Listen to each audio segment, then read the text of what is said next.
প্রিয় দর্শক, সংবাদপত্রে বাংলাদেশ অনুষ্ঠান থেকে আমি রেজানুর রহমান আপনাদেরকে স্বাগত জানাচ্ছি। বিভিন্ন জাতীয় দৈনিকে প্রকাশিত খবরের বিশ্লেষণ নিয়ে আমাদের আজকের এই অনুষ্ঠানে অতিথি হিসেবে উপস্থিত আছেন সিনিয়র সাংবাদিক হাসনাইন খোরশেদ সূচি। কেমন আছেন? আলহামদুলিল্লাহ। ছুটির দিন,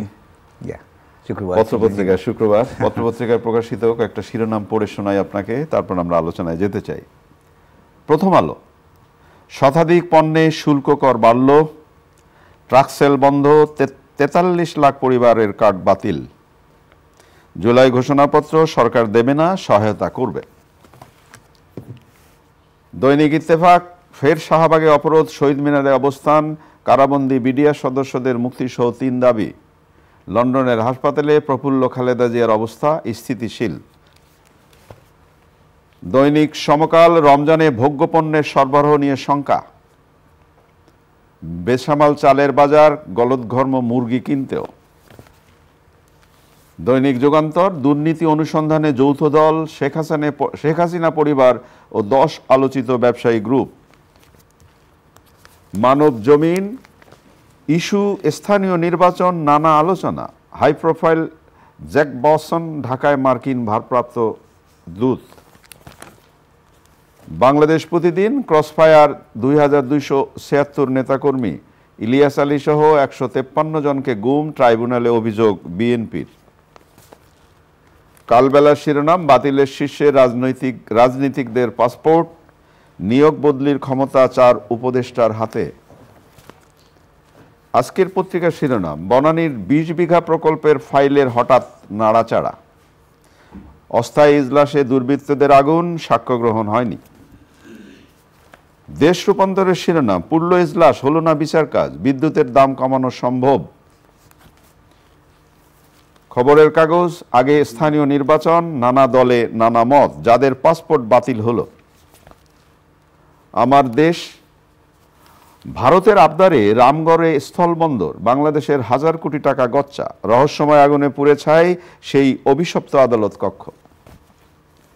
দৈনিক সংগ্রাম, রাতভর বিক্ষোভ ভাঙচুর, এজলাসে আগুন, হলো না পিলখানার বিস্ফোরক মামলার শুনানি। দৈনিক করতোয়া, বিশেষ আদালতে নিয়ে জটিলতা, ট্রাইব্যুনালে হাসিনার বিরুদ্ধে বিএনপির অভিযোগ। সময়ের আলো, 2 মেরুতে সরকার বিএনপি। দৈনিক জনকণ্ঠ, খাদ্য মজুদ বাড়ানোর উদ্যোগ, জুলাই ঘোষণাপত্র আসবে ঐক্যমতের ভিত্তিতে। রূপালী বাংলাদেশ, বকেয়া চক্রে petro Bangla NBR, test report নির্ভর করছে খালেদা জিয়ার চিকিৎসা। কালের কণ্ঠের শিরোনাম, রাজনৈতিক সরকার প্রতিষ্ঠার পথে দেশ, কালের কণ্ঠের 15তম প্রতিষ্ঠাবার্ষিকী আজ। আপনি শিরোনাম শুনলেন, আমরা শেষ শিরোনামটি দিয়ে যদি একটু আলাপ করি। আজকে কালের কণ্ঠের প্রতিষ্ঠাবার্ষিকী, 15তম প্রতিষ্ঠাবার্ষিকী আজ, এবং পত্রিকাটির শিরোনাম হয়েছে স্বজনদের কোটি টাকা সহায়তা বসুন্ধরার, জুলাই অভ্যুত্থানে শহীদ 5 সাংবাদিক পেয়েছেন এই অর্থ সহায়তা। কালের কণ্ঠ দেশের একটি প্রধান পত্রিকা, তো আমরা প্রতিষ্ঠা বার্ষিকীতে কালের কণ্ঠকে শুভেচ্ছা জানাই। শুধু কালের কণ্ঠ কেন, আমরা আশা করি যে দেশের সব গণমাধ্যম, সব সংবাদপত্র, টেলিভিশন চ্যানেল এবং অনলাইন মিডিয়া দেশের মানুষের কথা বলবে এবং সত্যিকার অর্থে গণমাধ্যম হয়ে উঠবে, জনগণের মুখপাত্র হয়ে উঠবে, সেটা আমরা আশা করি। হ্যাঁ, যেমন এই পত্রিকাটির শিরোনামই হচ্ছে আংশিক নয় পুরো সত্য। সেই আংশিক নয় পুরো সত্য প্রকাশে কালের কণ্ঠ নির্ভীক তার যে সংগ্রাম সেটা অব্যাহত রাখবে, সেই প্রত্যাশা আমরা করি। আমরা শুধু কথায় না, আমরা কাজে দেখতে চাই। অবশ্যই অবশ্যই।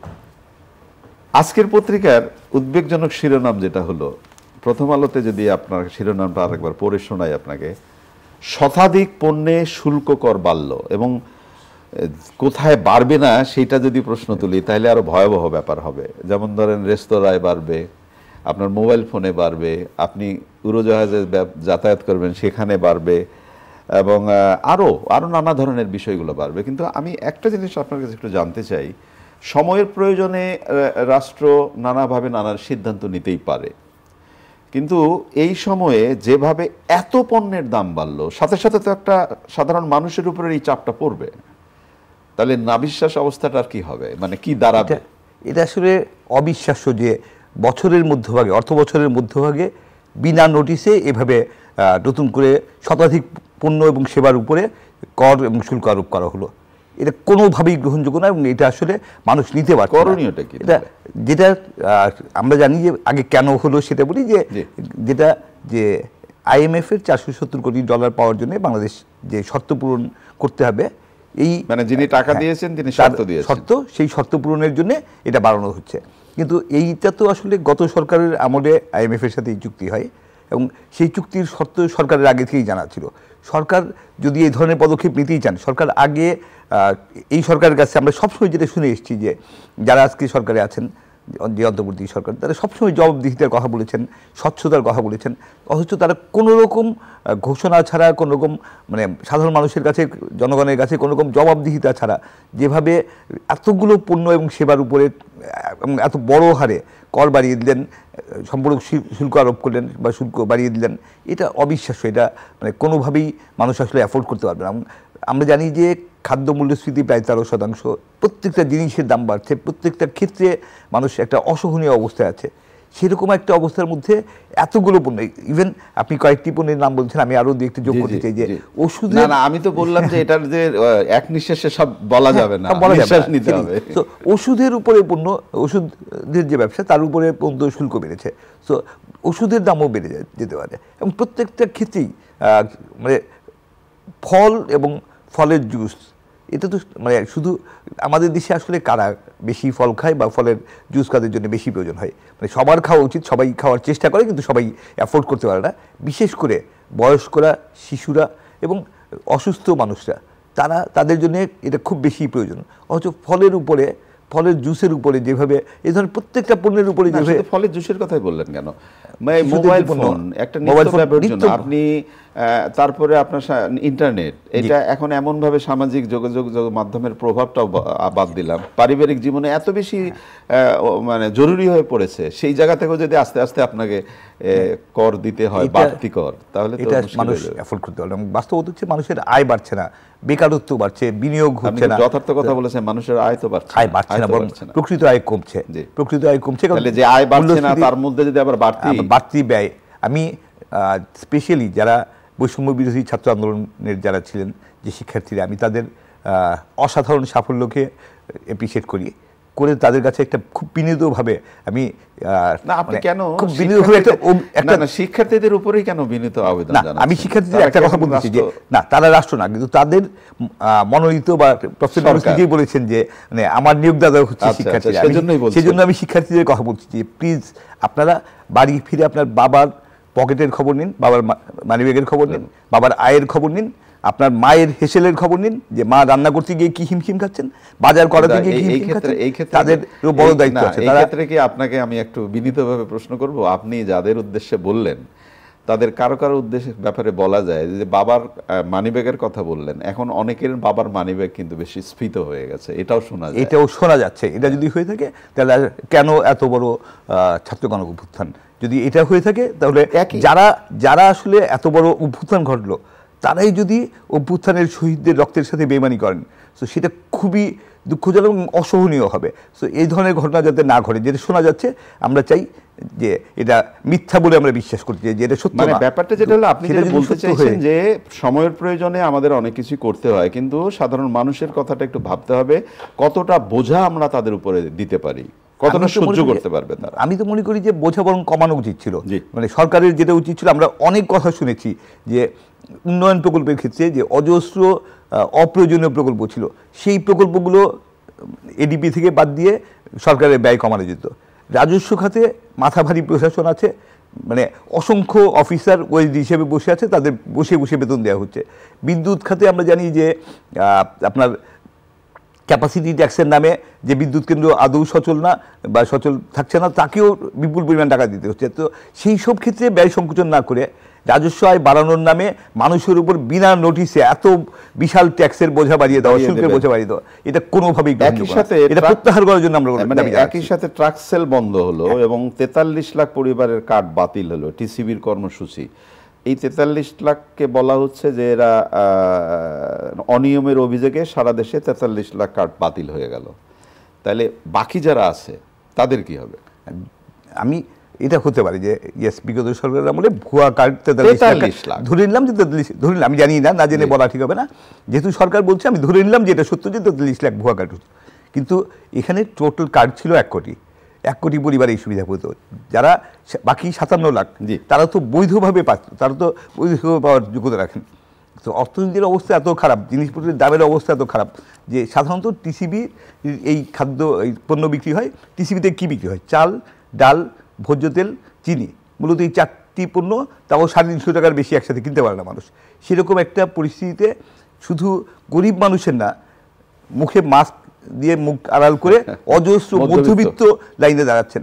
সেরকম একটা সময় বিনা নোটিশে হঠাৎ করে টিসিবির গিয়ে বন্ধ করে দেওয়া হলো। এই যে 57 লাখ পরিবার, 57 লাখ পরিবারের কোটি কোটি মানুষ, তাদের অবস্থা কী দাঁড়াচ্ছে? তাদের উপরে আপনি কী চাপিয়ে দিচ্ছেন? আরেকটা ছিল, একটা জিনিস শুরু হয়েছিল যে কৃষি পণ্য বিক্রি, সেটাও বন্ধ করে দেওয়া হয়েছে। তা আলটিমেটলি কোন দিকে যাচ্ছে দেশ? এবং এই সরকারের কাছে যে বিশাল আশা নিয়ে প্রফেসর ইউনূসের মতন নোবেলজয়ী মানুষের কাছ থেকে আমরা যে সেবা আশা করেছিলাম, দেশের যে পরিবর্তন আশা করেছিলাম, ইতিবাচক যে পরিবর্তন, সেই পরিবর্তনের কোনো লক্ষ্যই আমরা দেখছি না। সরকার শুধু সংস্কার অবশ্যই করতে হবে, বিচার অবশ্যই করতে হবে। আমি হতাশ না, আমি আশাবাদী মানুষ। আমি হতাশ হতে চাই না, আমি চাই যে এই সরকার দ্রুত তার ভুলগুলো সংশোধন করুক। এই সরকার বারবার সিদ্ধান্ত নিয়ে সিদ্ধান্ত পরিবর্তন করছে, কিন্তু যেখানে ভুল হচ্ছে সিদ্ধান্ত পরিবর্তনের কথাই বললেন, এই প্রসঙ্গক্রমে আমি আসি। জুলাই ঘোষণা, শিক্ষার্থীরা বললেন তারা জুলাই ঘোষণা দেবেন। সরকার প্রথম বলল যে না, এটার সাথে সরকারের কোনো সম্পর্ক নাই। পরবর্তীতে আবার বললেন না, ওরা দেবে না, সরকারের ঘোষণাটা দেবে। আবার এখন আমরা শুনতে পাচ্ছি জুলাই ঘোষণাপত্র সরকার দেবে না, সহায়তা করবে। মানে এটার এই যে ক্ষণে ক্ষণে ক্ষণে ক্ষণে মত পাল্টায়, এটার পেছনে কারণ কি? একটা সরকারের খুব দৃঢ় অবস্থান থাকা উচিত এবং স্পষ্ট সরকার জানবে যে আমি আসলে কি করতে চাই, আমি কি করব। সরকারের মধ্যে সিদ্ধান্ত গ্রহণে দোদুল্যমানতা প্রচণ্ডভাবে এবং সিদ্ধান্ত পরিবর্তনের প্রবণতা প্রচণ্ডভাবে। তাতে যেটা হচ্ছে যে বিশেষ করে আপনি প্রত্যেকটি অঙ্গনে, শুধু রাজনৈতিক অঙ্গনে না, অর্থনৈতিক অঙ্গনে যদি বলি আমরা, যে সরকার যখন একটা পলিসি ঠিক করছে, সেই পলিসি আদৌ স্টেবল কিনা, স্থিতিশীল কিনা, কতদিন থাকবে, কত বছরের জন্য এই নীতি, সেটা দেখেই আসলে বিনিয়োগকারীরা সিদ্ধান্ত নেন, ব্যবসায়ীরা সিদ্ধান্ত নেন।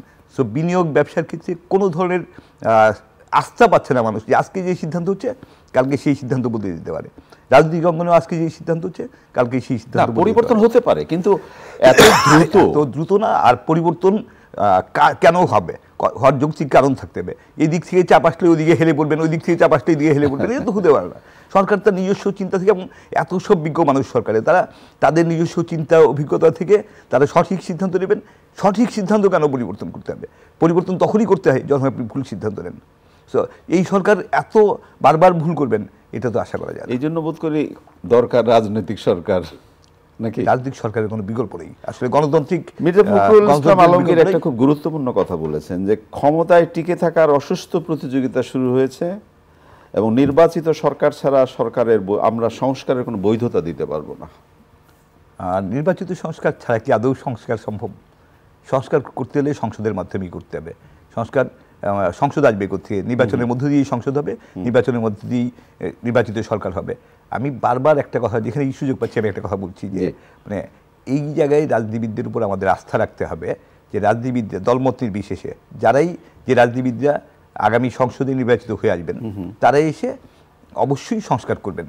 কি সংস্কার করবেন সেটার জন্য জাতীয় সমঝোতা বা জাতীয় ঐক্যমত্য গড়ে তুলতে হবে এই সরকারকে, যে এই ক্ষেত্রে এই ধরনের সংস্কার করা হয়। প্রয়োজন একটা সমঝোতাপত্র, জাতীয় সমঝোতাপত্র তৈরি করে সেটাতে সব রাজনৈতিক দলের সই করবে এবং তাদের একটা সম্মতিপত্র তৈরি হয়ে যাবে, একটা সমঝোতাপত্র তৈরি হয়ে যাবে। সেই সমঝোতাপত্র প্রত্যেকটি রাজনৈতিক দল, এটা খুবই সোজা, এটা খুবই সোজা। আমি এই জন্য বলছি যে 90 সালে কিন্তু সেটা আমরা দেখেছি 3 জোটের রূপরেখায়, মানে তখন বিএনপি, আওয়ামী লীগ, 5 দলীয় জোট, মানে 8 দল 7 দল 5 দলের জোটের যে সর্বসম্মত 3 জোটের রূপরেখা, সেই রূপরেখা আপনাকে একটু থামিয়ে দিয়ে আমি বলি, এই যে আপনি সমঝোতার কথা বললেন, এখন স্থানীয় সরকার নির্বাচন আগে হবে নাকি জাতীয় নির্বাচন আগে হবে, এই ব্যাপারেও কিন্তু একটা মতানৈক্য শুরু হয়ে গেছে। বিএনপি বলছে আগে জাতীয় নির্বাচন, কিন্তু অন্যান্য দল পত্রপত্রিকা ছিল না, অন্য দলের দ্বারা আবার বিশেষ করে জামাত সহ অন্যান্যরা বলার চেষ্টা করছেন যে না, বিশেষ করে বৈষম্য বিরোধী ছাত্র আন্দোলন, তারা বলার চেষ্টা না, স্থানীয় সরকার নিজ থেকে শুরু হোক। সরকারের অগ্রাধিকারটা কি আসলে, সেটা হচ্ছে বড় ইস্যু। সরকার, এই সরকারটা কেন, এই সরকারের মূল কাজটা কি? এই সরকারের মূল কাজ হিসেবে আমরা 3টা বিষয় বিবেচনায় নিয়েছি। একটা হচ্ছে যে আমাদের সাবেক পলাতক প্রধানমন্ত্রী শেখ হাসিনা এবং তার দোসরদের বিচার, সংস্কারের প্রশ্নে জাতীয় ঐক্য বা সমঝোতা এবং তা বাস্তবায়নের অঙ্গীকার সব রাজনৈতিক দলের কাছ থেকে নেওয়া, এবং তৃতীয়ত হচ্ছে যে নির্বাচিত গণতন্ত্রের উত্তরণ। তো গণতন্ত্রের উত্তরণ কিন্তু স্থানীয় সরকার দিয়ে হয় না, গণতন্ত্রের উত্তরণ হতে হবে জাতীয় সংসদ নির্বাচনের মধ্য দিয়ে। সো সেইখানে জাতীয় সংসদ নির্বাচনই আসলে সরকারের সবচেয়ে বড় অগ্রাধিকার হওয়ার কথা। এবং মূল বিষয় দেখে আমরা যদি আশেপাশের বিষয়কে প্রাধান্য নিয়ে আসতে চাই, তখন ন্যাচারালি জটিলতা হবে, এবং সেই জটিলতা আমরা আশা করি না। কারণ আমরা দেখছি যে যদি এমন হতো যে এই সরকার, ইয়েস, আমরা একটা বিধ্বস্ত অর্থনৈতিক অবস্থার মধ্যে এই সরকার দায়িত্ব নিয়েছে, এই সরকার অনেক কিছু করবে, পুরো পরিস্থিতি বদলে ফেলবে এমন একটা আশা আমরা করেছিলাম। বিশেষ করে এত আশা করলাম না। আমরা আশা করলাম গত নভেম্বরে যখন জাতিসংঘ সাধারণ পরিষদ অধিবেশনে গেলেন প্রফেসর ইউনূস, এবং সেখানে সব বিশ্ব নেতারা লাইন ধরে তার সাথে দেখা করলেন, এবং তার যে আন্তর্জাতিক ব্যক্তিত্ব, আন্তর্জাতিক গ্রহণযোগ্যতা এবং তার যে ব্যাকগ্রাউন্ড, তাতে আমরা আশা করেছিলাম। এবং সেখানে সরকারের পক্ষ থেকে একটা ইমপ্রেশন দেওয়া হয়েছিল যে এরকম যে সারা বিশ্ব সহযোগিতা নিয়ে এগিয়ে আসবে। কিন্তু আমরা আজকে পর্যন্ত দেখছি না যে পৃথিবীর কোনো দেশ থেকে আমাদের দেশে বিনিয়োগ আসছে বড় ধরনের। আমাদের মানে কিছু কিছু টুকটাক আমরা লক্ষণ দেখছি, হয়তো হতে পারে আরামকো নিয়ে কথা হচ্ছে, বা স্যামসাংয়ের গত আমলে স্যামসাংয়ের বিনিয়োগ প্রত্যাখ্যানের বিষয় নিয়ে কথা হচ্ছে, কিন্তু বড় ধরনের কোনো বিনিয়োগ এসছে, বড় ধরনের কোনো অর্থনীতি সহযোগিতা করার মতন কিছু এসছে সেটা আমরা দেখছি না। বরং যেটা দেখছি যে দিন দিন মানুষের অবস্থা খারাপের দিকে যাচ্ছে, কলকারখানা বন্ধ হয়ে যাচ্ছে। গত 5 মাসে না হলেও 100 গার্মেন্টস কারখানা বন্ধ হয়ে গেছে, এটা আমরা জেনেছি। 1 লাখের বেশি, প্রায় 1 লাখ গার্মেন্টস শ্রমিক বেকার হয়ে পড়েছে। আমরা বেক্সিমকোর অনেক দুর্নীতি অনিয়মের কথা আমরা জানি, এবং আমরা নিঃসন্দেহে চাই যে তাদের যে সালমান আফসুর রহমান সহ যারা এই অপকর্মের সাথে জড়িত তাদের বিচার। কিন্তু 16টা কারখানা বন্ধ করে দিতে হচ্ছে জনতা ব্যাংক থেকে 160 কোটি টাকা 180 কোটি টাকা নিয়ে শ্রমিকদের 3 মাসের বেতন দিয়ে গোল্ডেন হ্যান্ডশেক করে বিদায় করে দেওয়া হলো। এখানে প্রায় 80,000 শ্রমিক আসলে বেকার হয়ে গেল। সেই শ্রমিকের কর্মসংস্থানের ব্যবস্থা কি হচ্ছে? আমরা মানুষের কর্মসংস্থানের দেখছি না, আমরা মানুষের অর্থনৈতিক অবস্থার উন্নয়ন দেখছি না, নতুন কর্মসংস্থান নাই, বেতন বৃদ্ধি নেই, অথচ সরকারি কর্মকর্তাদের মহার্ঘ ভাতা নিয়ে পাগল হয়ে গেছে। তো এইটা তো দুঃখজনক, কিন্তু হতে পারে না। অনেক অনেক অনেক অনেক ধন্যবাদ আপনাকে। প্রিয় দর্শক, আমরা যে বিষয়গুলো নিয়ে কথা বললাম, আমাদের প্রিয় অতিথি বললেন, আপনারা নিশ্চয়ই শুনলেন। দ্রব্যমূল্য, শুল্ক বাড়ল, কার উপরে পড়বে? সাধারণ মানুষের উপরে। সাধারণ মানুষই কিন্তু ভোট দিয়ে নেতা বানায়, নেত্রী বানায়, সরকার গঠন করে। তাদের উপরে যদি এই চাপটা পড়ে, তাহলে তারা কোথায় যাবে? ভালো থাকবেন। খোদা হাফেজ।